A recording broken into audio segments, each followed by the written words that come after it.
Lennox will share how I took control of my life and ended my husband Calloway's manipulative hold over me. For privacy, I'll be using fake names since it's important to remain anonymous, especially as a well-known lawyer in my state. I won't delve into all the details of how Calloway and I met, fell in love, and eventually divorced. What matters is that our love was never truly mutual. Calloway was unfaithful, and the signs were always there. He distanced himself, spent long hours away, and often went on business trips. Even though I had a successful career as a lawyer, Calloway always saw me as a failure simply because I didn't earn as much as him. One day, during one of his many trips, I made the decision to investigate. I found an old laptop of his and discovered a hidden Facebook account, which confirmed my worst fears. He was having an affair with a beautiful woman he clearly considered more attractive than me. Calloway constantly criticized my appearance, and it crushed me to realize he had chosen someone else. Angry and heartbroken, I confronted him the moment he returned. "Calloway, are you cheating on me? I have proof," I demanded. His response was cold, almost cruel. "Lennox, you just aren't interesting to me anymore. You're always wrapped up in your pointless cases, ignoring me. And let's be honest, you're not exactly a supermodel," he sneered. Stunned, I shot back, "What are you even talking about? I have a demanding job, and you knew that when we got married. I haven't ignored you. It's you who stopped coming home. You shut me out." That's how I uncovered the truth. But instead of guilt or regret, Calloway's heartless response left me speechless. He twisted everything, making it seem as though his infidelity was somehow my fault. A ridiculous claim I wasn't going to let him get away with. Rather than defend himself, Calloway's tone turned even colder. He smirked and said, "I'm glad you found out, Lennox. Now I don't have to hide her anymore. She's gorgeous, and we're going to have a perfect life together after I divorce you. Finally, I can marry someone worthy of my name." His words hit me like a punch to the gut. A chill ran down my spine as I realized he had been planning this all along. Worse, he was openly insulting me, praising this other woman as if she were the better choice. There was no apology, no remorse, only arrogance. He acted as though it meant nothing to him. Tears streamed down my face as he continued to boast about how he was going to leave me. This was the man I had loved for over a decade, and his cruel words shattered my heart. Through my sobs, I asked, "How could you say that, Calloway? After all these years?" "I've stood by you through everything," I said, my voice shaking with a mixture of anger and hurt. "I honored our vows and put you first, always. How could you do this?" Calloway's expression remained cold and dismissive. "It doesn't matter anymore, Lennox. You're just not right for me. I'm a successful business owner now, and I need someone who matches my status. A woman with average looks and a law degree that impresses no one just isn't good enough for me." Humiliated, I felt my chest tighten, but I refused to stay silent. "How could you say that, Calloway? I may not fit your shallow definition of beauty, but I'm a strong, capable woman. I've been a good wife to you, and now you're throwing me away." Without hesitation, he cut me off, his voice cold as steel. "I'm not considering divorce, Lennox. I've already decided. I hired a top lawyer, and the papers are ready. I'll be filing soon. You better pack your things and leave before I get back. I don't want to see your face around here anymore." A few hours later, one of Calloway's friends arrived at my door with a stack of papers in hand. His eyes held a flicker of sympathy as he passed them to me. I took the papers, closed the door, and collapsed to the floor. The weight of everything crashed down on me, and I sobbed uncontrollably for what felt like hours, realizing I had wasted years of my life on a man who never truly loved me. But as my tears dried, something shifted inside me. I wasn't going to let this defeat me. I was stronger than this, and I was going to prove it, to him and to myself. Before the man left, he let something slip. Calloway was planning to drag out the divorce. At first, I was confused, but then it hit me, the prenuptial agreement. If Calloway cheated, I was entitled to half of his business. In my emotional state, I had forgotten all about it. Now, it all made sense. He wanted to prolong the process, hoping I'd give up and walk away without claiming what was rightfully mine. That wasn't going to happen. I immediately reached out to his lawyer and scheduled a meeting. Within 2 days, I was ready to fight back, and I wasn't leaving without everything I deserved. I moved out of Calloway's house and returned to my childhood home, which was still in my name. Once everything was packed, I sent him a message. "I've moved all my things out of your house. Don't worry, I took my ugly face and body out of your sight." His response came quickly, dripping with arrogance. Good. My lawyer is the best, so don't expect much from this fight. But I stayed calm. I'm not giving up my share of the business. Keep your distance from me, Calloway. I was done letting him manipulate me. This time, I would stand my ground and make sure he didn't get away with taking what was mine. I was ready for whatever battles lay ahead. His next text only fueled my determination. I don't want to talk to you anymore. Speak to me through my lawyer from now on, and make sure you stay out of my house. The disrespect and condescension in his words sparked a fire deep inside me. It's funny how rage and betrayal can give you strength. Suddenly, everything became crystal clear. I almost laughed. Calloway had no idea who he was messing with. Neither did his lawyer, Jake.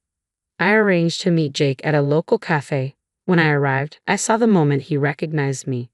His composure faltered and his hands trembled slightly. Though he tried to act professional, it was obvious that Calloway had not prepared him to face someone like me. Jake forced a nervous smile as we greeted each other, and I decided to ease the tension. It wasn't his fault I was caught up in this mess. Hello, Jake. Nice to see you, I said pleasantly, watching the surprise flicker across his face. Ma'am, I wasn't expecting you to come in person, he stammered, clearly unsettled. The last names probably threw you off, I replied smoothly. I got married after becoming a lawyer. I use my maiden name for work. Oh, I see, Jake muttered, shifting in his seat, still visibly uncomfortable. Let's not dance around it, Jake, I said, leaning in slightly. Your client told you to drag this case out, didn't he? He squirmed under my steady gaze, unsure how to respond. I decided to give him a way out. You don't have to answer that. I've been married to Calloway for over a decade. I know exactly how his mind works. Jake fidgeted, trying to maintain his composure, but my words clearly hit home. Years of experience as a lawyer had taught me how to put pressure on opponents, and Jake was no exception. I wasn't here to intimidate him, though, just to make it clear that I wasn't someone to be underestimated. I leaned in slightly and gave Jake a reassuring smile. Look, Jake, I know none of this is your fault, so let me explain what's really going on with this divorce. He blinked, looking confused. What do you mean, ma'am? He asked, clearly not expecting what was coming next. Did Calloway happen to mention that he cheated on me? I asked, watching his face closely. His expression shifted, and I could see the truth dawn on him. He had no idea. No, he didn't mention anything about that, Jake admitted, flustered. But he did say you might try to make some wild claims to ruin him. I shook my head, giving him a sympathetic smile. Oh, Jake, Calloway played you. But hey, you'll be happy to know he really thinks you're one of the best lawyers out there. He has a lot of faith in you. Jake's smile was uncertain. That's kind of him to say, he murmured, clearly overwhelmed. But I'll never measure up to you, ma'am. I wish he had told me you were a lawyer too. He only said you worked at a firm. I rolled my eyes. Typical Calloway. He never appreciated my achievements. He always looked down on my work and never took me seriously.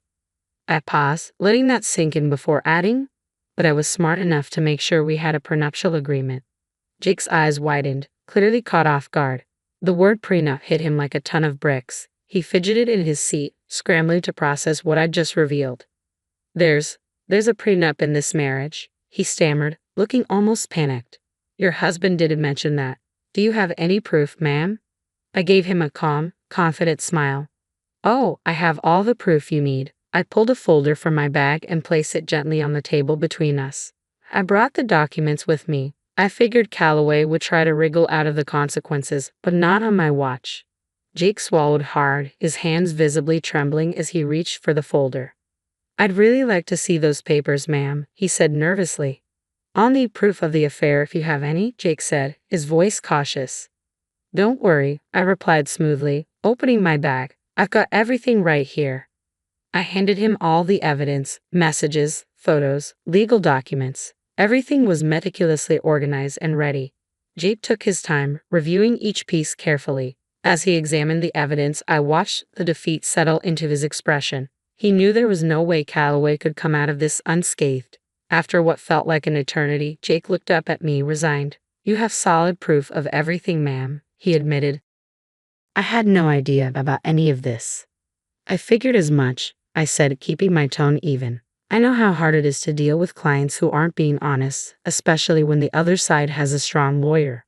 You're right about that, ma'am. Jake sighed, clearly weighed down by the reality of the situation. I think that's all we need to discuss for now. I'll have to have a serious talk with my client before we proceed. Someone will be in touch, though I can't promise it'll be me. I knew what he was hinting at, but I didn't comment. Instead, I thanked him for his time and left the cafe. As I walked out, I felt an immense weight lift off my shoulders.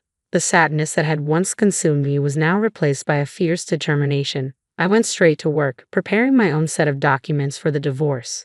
Calloway had created this mess, and now he was going to face the consequences. There was no escaping what was coming. The very next day, Calloway broke the silence.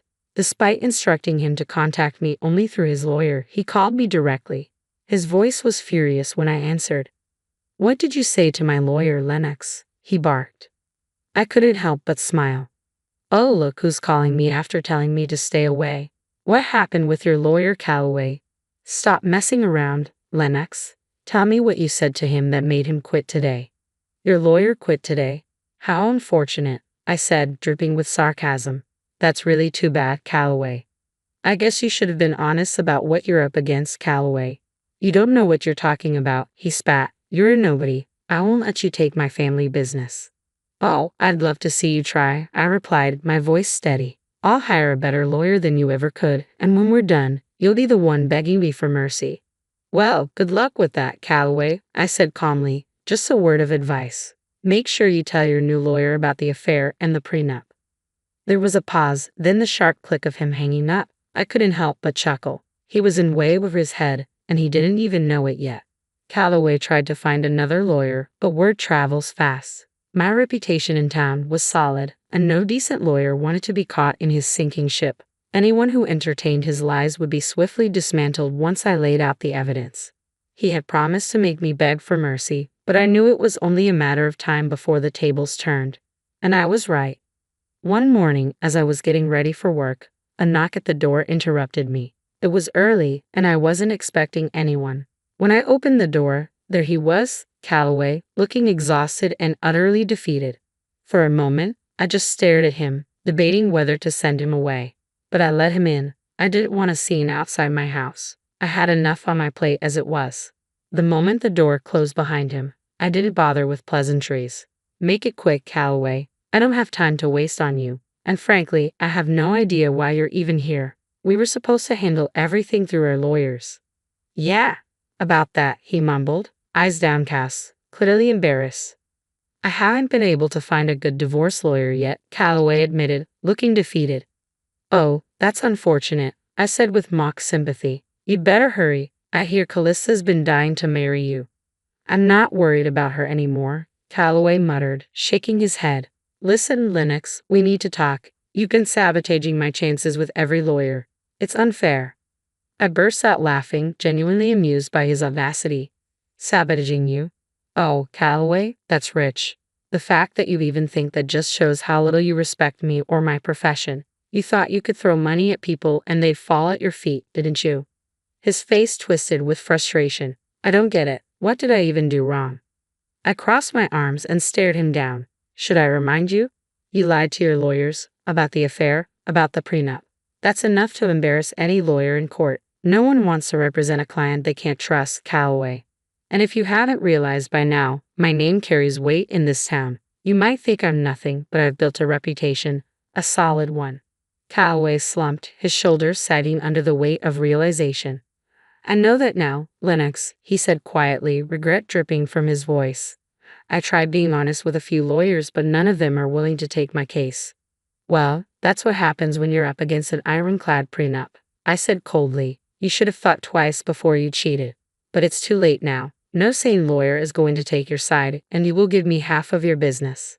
His face fell, and I could see the panic in his eyes. The business was the only thing he truly cared about.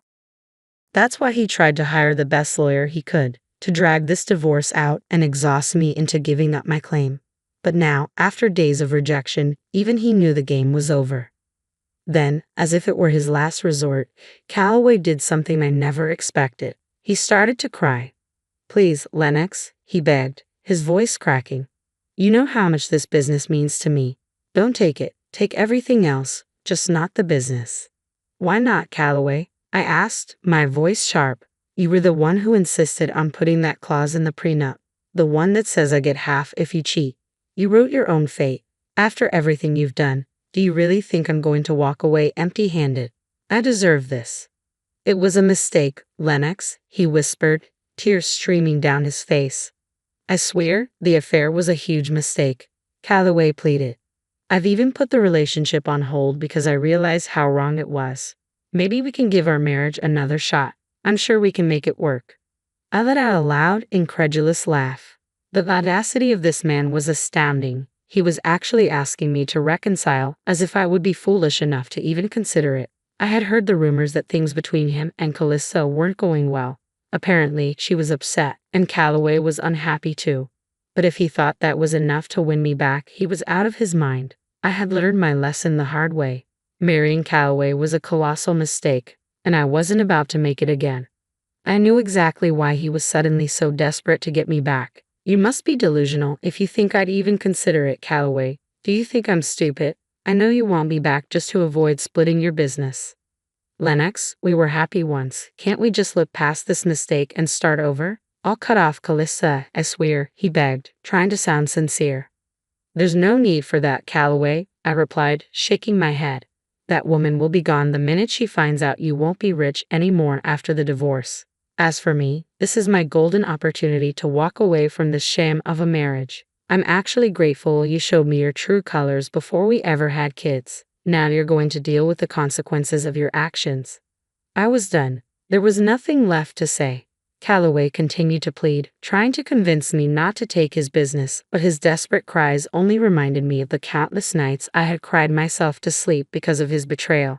Seeing him in such a pathetic state filled me with a sense of satisfaction. My revenge was complete. All I wanted now was a clean break to start fresh, and I got more than I expected.